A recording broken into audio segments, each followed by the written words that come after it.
Tandaan mo, 'wag mo ipagpatuloy yung isang relasyon sa jowa mo kung sa simula pa lang at sa maliliit na bagay sinasaktan ka na, may pananakit na.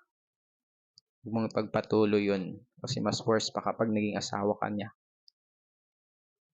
Kasi alam ko mapapansin mo naman yun na halimbawa mag-boyfriend pa kayo. Mapapansin mo naman yun sa ilang taon yung pagsasama or buwan. Mapapansin mo naman yun ng boyfriend mo or kahit girlfriend mo, mapapansin mo naman yun kung sinasaktan ka physically binubugbog ka, lalong ganun. Especially sa mga babae kapag may boyfriend sila na nagpapakita na ng ganong attitude. Sana wag niyo nang ipagpatuloy kahit sobrang mahal niyo pa. Kasi isa sa worst na mangyayari nun kapag mag-asawa na kayo, lalo na kapag mag-asawa na kayo, baka ako